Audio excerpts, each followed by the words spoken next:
ಪ್ರಿಯ ವೀಕ್ಷಕರೇ, ಇವತ್ತು ನಾವು ತಾವರೆಕೆರೆಯಲ್ಲಿ ಇರುವಂತಹ ಶ್ರೀ ಕಾಳಪ್ಪ ಸ್ವಾಮೀಜಿಯವರ ಲಿಂಗೈಕ್ಯ ಆದಂಥ ಒಂದು ಸ್ಥಳಕ್ಕೆ ಬಂದಿದ್ದೀವಿ. ಅವರು ಜೀವಂತ ಸಮಾಧಿಯಾದಂಥ ಒಂದು ಪವಿತ್ರ ಸ್ಥಳ ಅಂತ ಹೇಳ್ತಿದ್ದಾರೆ. 1774ರಲ್ಲಿ ಜನಿಸಿ ಅಣ್ಣ ತಮ್ಮಂದಿರ ಜಗಳದಿಂದ ಅವರು 12-13 ವರ್ಷಕ್ಕೇನೆ ದೇಶ ಪರ್ಯಟನೆಗೆ ಹೋಗಿ 25-26ನೇ ವರ್ಷಕ್ಕೆ ವಾಪಸ್ ಬರ್ತಾರೆ.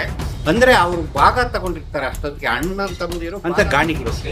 ಅವರು ಹತ್ರ ಎಲ್ಲೋ ಹೋಗಿದ್ದೆ ಇಷ್ಟು ದಿನ ಅವ್ರು ಇಬ್ಬರು ಒಂದು ದಿನ ಊಟದವ್ರು ಕೇಳಿದ್ದಾರೆ.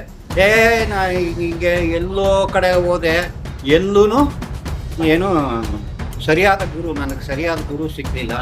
ಅಯ್ಯೋ ನೀನು ಅಲ್ಲೆಲ್ಲ ಹಾಕೋ ತಿರುಗಿಬಿಟ್ಟು ಹೋಗಿದ್ದೆ, ಇಲ್ಲೇ ಬರೋ ಕರ್ಕೊಂಡು ಹೋಗ್ತೀನಿ ಅಂದ್ಬಿಟ್ಟು ಕಿತ್ತನಹಳ್ಳಿ ಅಂತ ಪಕ್ಕದಲ್ಲಿ ಅರ್ಕಾವತಿ ನದಿಯಿಂದ ಆ ಕಡೆ ಇದೆ, ನಾವು ಈ ಕಡೆ ಇದ್ದೀವಿ. ಅಲ್ಲಿ ಹೋಗಿ ಅವ್ರಿಗೆ ಹೇಳವ್ರೆ, ನೀವು ಇಂಥ ದಿವಸ ಬನ್ನಿ ಅಂತ ಹೇಳ್ಬಿಟ್ಟು ಅವ್ರನ್ನ ಪರೀಕ್ಷೆ ಮಾಡ್ತಾರೆ.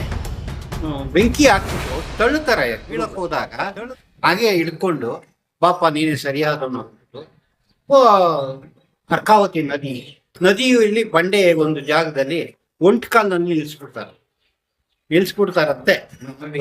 ನಿಲ್ಲಿಸಿದಾಗ ಸರಿ ನೀನು ಮಾಡಪ್ಪ ಅಂತ ಹೇಳ್ಬಿಟ್ಟು ಹೊರಟೋಗ್ತಾರೆ.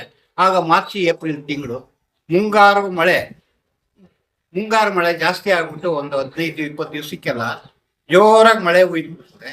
ಆಗ ಆ ಗುರುವಿನ ಮಡದಿ ಏನ್ ಮಾಡ್ತಾರೆ, ಮಗುನ ಅಲ್ಲಿ ನಿಲ್ಸ್ಬಂದು ಏನಾಗೋಯ್ತೋ ಏನೋ ಅಂದಾಗ ಇವರು ಬಿದ್ದು ಬಟ್ಟೆನಲ್ಲಿ ಪಂಚು ಕಟ್ಕೊಂಡು ಬಂದು ನೋಡ್ತಾರಂತೆ. ಹಿಂಗೆ ನದಿ 2 ಭಾಗ ಹೋಗ್ತದೆ, ನೀರು ಆಚೆ ಹೋಗ್ತದೆ.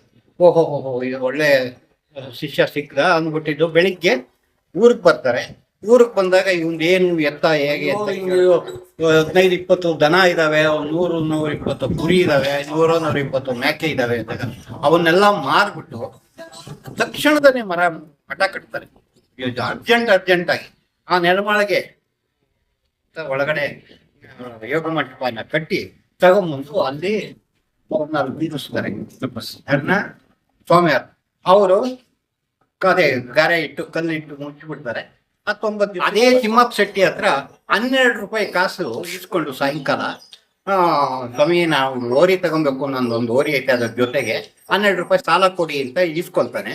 ಈಸ್ಕೊಂಡು ಮನೆಯಲ್ಲಿ ಹೋಗ್ಬಿಟ್ಟು ಇಡ್ತಾನೆ. ಅಂದ್ರೆ ಅದಕ್ಕೆ ಹೇಳ್ತೀವಿ